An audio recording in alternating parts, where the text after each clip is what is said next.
வணக்கம். அலங்காரத்துக்காகவும் பூஜைக்காகவும் பயன்படுத்தக்கூடிய நிறைய பூக்கள் பார்த்தோன்னா நம்ம உணவாக சாப்பிடக்கூடிய பூக்களாகவும் இருக்குது. அதாவது சில பூக்கள் பார்த்தோன்னா நம்ம சாதாரணமாக அப்படியே பறித்து சாப்பிடக்கூடியதாகவும் இருக்குது. சில பூக்கள் பார்த்தோன்னா நம்ம உணவாக சமைச்சு சாப்பிடக்கூடிய பூக்களாகவும் இருக்குது. சில பூக்கள் பார்த்தோன்னா விஷத்தன்மை கொண்ட சாப்பிடக்கூடாத பூக்களாகவும் இருக்குது. அந்த மாதிரி நம்மளை சுற்றி சாதாரணமாக கிடைக்கக்கூடிய நம்ம அப்படியே பறித்து சாப்பிடக்கூடிய சில பூக்களையும் அதனுடைய மருத்துவ குணங்களையும் இந்த வீடியோவில் நம்ம பார்க்கலாம். அதுக்கு முன்னாடி நம்ம சேனலுக்கு இன்னும் சப்ஸ்கிரைப் பண்ணிக்கோங்க. பக்கத்தில் இருக்கக்கூடிய அந்த நோட்டிஃபிகேஷன் பெல் பட்டனையும் கிளிக் பண்ணிக்கோங்க. இப்போ சாதாரணமாக நம்மளை சுற்றி கிடைக்கக்கூடிய சில பூக்களையும் நம்ம அப்படியே பறித்து எடுத்து சாப்பிட்லாம் அப்படின்னாலும், பொதுவாக சந்தைகளில் கிடைக்கக்கூடிய பூக்களை நம்ம அந்த மாதிரி சாப்பிட்றது தவிர்க்கிறது நல்லது. ஏன்னா பொதுவாக சந்தைகளுக்கு பூக்கள் வரும்பொழுது பார்த்தோன்னா அது நம்ம வாங்கும் பொழுது அப்படியே புதுசாக வாடாமல் இருக்கணும் அப்படின்றதுக்காகவும், பூக்கள் செழிப்பாக வளரணும் அப்படின்றதுக்காகவும் அதில் நிறைய ரசாயனங்களையும் பூச்சிக்கொல்லிகளையும் தெளிச்சிருப்பாங்க. அதனால அந்த மாதிரி சந்தைகளில் கிடைக்கக்கூடிய பூக்களை நம்ம தவிர்க்கிறது நல்லது. அதே மாதிரி சாலையோரங்களில் கிடைக்கக்கூடிய பூக்களையும் அப்படி பறிச்சு சாப்பிட்றதையும் தவிர்க்கிறது நல்லது. ஏன்னா சாலையோரங்களில் பொதுவாக நச்சுக்கள் கலந்த வாகன புகைகள் அந்த பூக்கள் மேலே படிஞ்சிருக்கிறதுக்கான வாய்ப்புகள் இருக்கு.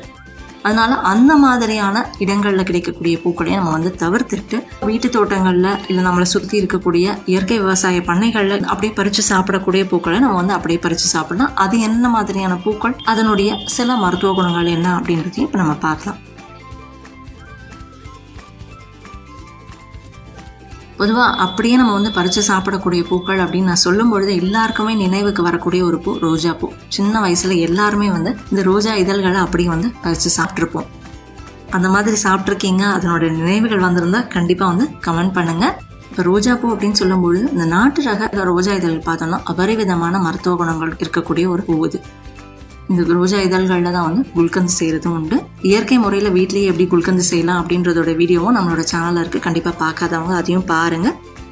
இந்த ரோஜா பூக்கள் பார்த்தோம்னா வாய்ப்புண், வயிற்றுப்புண், மூல நோய்க்கு ஒரு அற்புதமான மருந்து. உடலினுடைய சூட்டை அப்படியே குறைக்கக்கூடியதாகவும் இருக்குது. அதே மாதிரி ரத்த சோகை இருக்கிறவங்க நாட்டு ரக ரோஜா இதழ்களை அப்படியே காலை நேரங்களில் பறித்து சாப்பிட்றது விரைவாக ரத்த சோகை பிரச்சனையிலேருந்து வெளியே வரதுக்கு நமக்கு உதவக்கூடியதாகவும் இருக்குது.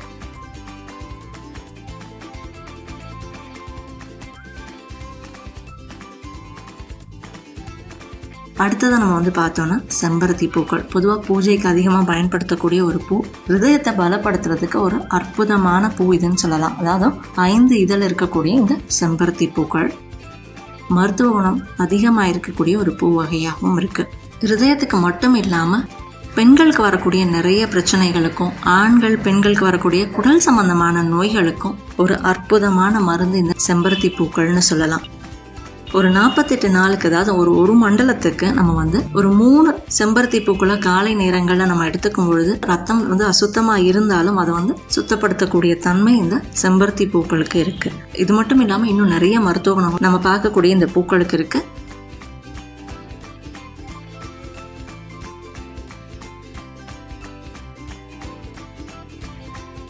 அடுத்ததான் நம்ம பார்த்தோம்னா மல்லிகைப்பூ. மல்லிகைப்பூ ஒரு நல்ல நறுமணத்தோடு இருக்கக்கூடிய ஒரு பூ வகை. அதிகமான ரசாயனங்களையும் நச்சுக்களையும் கொண்டு சந்தைக்கு வரக்கூடிய பூவாகவும் இது இருக்கு. அதனால வீட்டு தோட்டத்தில் வளர்க்கக்கூடிய மல்லிகை பூக்களை மட்டும் நம்ம சாப்பிட்றது நல்லது.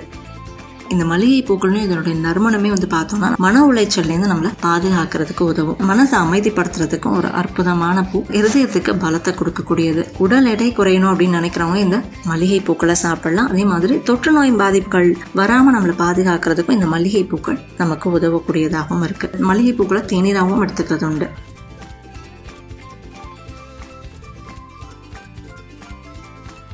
அடுத்ததான் நம்ம பார்த்தோம்னா சங்கு புஷ்பம். பொதுவாக நிறைய வீடுகளில் இந்த சங்கு புஷ்பங்களை நம்ம பார்க்க முடியும். அதிகமாக சந்தைகளில் இதை நம்ம பார்க்க முடியாது. இந்த சங்கு புஷ்பம் பார்த்தோம்னா மூளைக்கு ஒரு சிறந்த பூன்னு சொல்லலாம். அதாவது நல்ல ஒரு நினைவாற்றலை கொடுக்கும். குழந்தைகள், பெரியவங்கன்னு எல்லாருக்குமே இந்த நினைவாற்றலை அதிகரிக்கக்கூடிய ஒரு அற்புதமான பூ இந்த சங்கு புஷ்பம். வெள்ளை நிற சங்கு புஷ்பமாக இருந்தாலும் சரி, ஊதா நிறத்தில் இருக்கக்கூடிய சங்கு புஷ்பங்களையும் நம்ம அப்படியே பறித்து சாப்பிடலாம். நல்ல ஒரு தூக்கத்தை கொடுக்கும். தூக்கமின்மை பிரச்சனையிலேருந்து நம்ம எளிமையாக வெளியே வர்றதுக்கும் இந்த சங்கு புஷ்பம் நமக்கு உதவும்.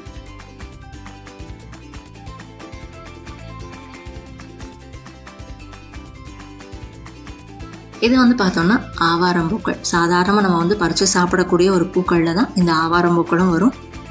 நீரிழிவுக்கு மிக சிறந்த ஒரு பூ இந்த ஆவாரம் பூக்கள்னு சொல்லலாம். இதனுடைய துவர்ப்பு சுவை பார்த்தோம்னா நம்மளுடைய ஹார்மோன் சுரப்பை சீராக்கக்கூடியதாகவும் இருக்கும். சரும பளபளப்பு, குழந்தை பேருக்கும் ஒரு அற்புதமான பூ இந்த ஆவாரம் பூக்கள்னு சொல்லலாம்.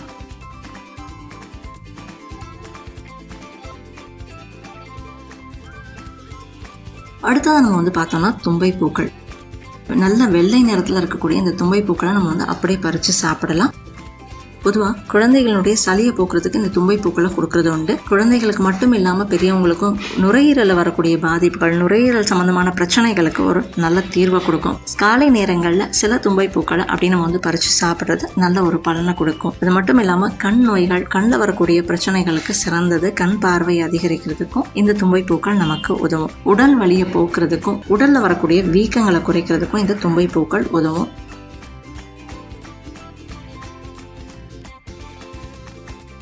அடுத்தது நம்ம பார்த்தோம்னா ஓரிதழ் தாமரைப்பூ. குழந்தையின்மை பிரச்சனைக்கு ஒரு அற்புதமான தீர்வை கொடுக்கக்கூடிய பூ இது. உடல் பலத்தை அதிகரிக்கக்கூடியது. அதுலேயும் ஆண்களுக்கு அபரிவிதமான சக்தியை கொடுக்கக்கூடிய ஒரு பூ இந்த ஓரிதழ் தாமரைப்பூ. ரொம்ப சின்னதாக ஒரே ஒரு தாமரை இதழ் மாதிரி இருக்கக்கூடிய ஒரு பூ இது. நல்ல வழவழப்பு தன்மையோடு இருக்கும். தூக்கமின்மை பிரச்சனைக்கும் ஒரு சிறந்த மருந்தாகவும் இந்த பூக்கள் இருக்குது. இந்த மாதிரி நம்ம துத்திப்பூ, மந்தாரைப்பூ, தூதுவளை பூன்னு நிறைய பூக்களை நம்ம அப்படியே பறிச்சும் சாப்பிடலாம். அதே மாதிரி மாம்பூ, புளியம்பூ, முருங்கைப்பூ, வேப்பம்பூ, வாழைப்பூ மாதிரியான பூக்களை நம்ம உணவாக சமைச்சும் சாப்பிடலாம். ஆனால் விஷத்தன்மை அதிகமாக இருக்கக்கூடிய அரளிப்பூக்கள் மாதிரியான பூக்களை கட்டாயம் சாப்பிடவே கூடாது. அதை பூஜைக்கோ இல்லை தலைக்கோ பயன்படுத்தலாமே தவிர தவறுதலாக கூட வாயில் அந்த பூக்களை நம்ம வச்சிடவே கூடாது. அதனால இந்த மாதிரி எந்த பூக்களை நம்ம சாதாரணமாக அப்படியே பறித்து சாப்பிடலாம், எந்த பூக்களை நம்ம உணவாக செஞ்சு சாப்பிடலாம், எந்த பூக்கள் விஷத்தன்மையோடு இருக்கும், உணவாக எடுத்துக்கவே கூடாது அப்படின்றத நாம தெரிஞ்சுக்கிறது மட்டும் இல்லாமல் நம்மளுடைய அடுத்த தலைமுறையான குழந்தைகளுக்கும் இதை சொல்லிக் கொடுக்கறது அவசியமானது. ஏன்னா இன்னைக்கு இருக்கக்கூடிய குழந்தைகளுக்கு சில பூக்களை நம்ம பறிச்சு அப்படியே சாப்பிடலாம் அப்படின்றதும் தெரியாது. சில பூக்கள் விஷத்தன்மையோடு இருக்கும், அதை சாப்பிடக்கூடாது அப்படின்றதும் தெரியாது. அதனால இதை குழந்தைகளுக்கு சொல்லிக் கொடுக்கறது அவசியமானது. சாதாரணமாக நம்ம அப்படியே பறித்து சாப்பிடக்கூடிய சில பூக்களை பற்றி இந்த வீடியோவில் நம்ம பார்த்தோம். இந்த வீடியோ பயனுள்ளதாக இருந்ததுன்னா லைக் பண்ணுங்கள், மற்றவங்களுக்கு ஷேர் பண்ணுங்கள். நம்ம சேனலுக்கு சப்ஸ்கிரைப் பண்ணிக்கோங்க. பக்கத்தில் இருக்கக்கூடிய அந்த நோட்டிஃபிகேஷன் பெல் பட்டனையும் கிளிக் பண்ணிக்கோங்க.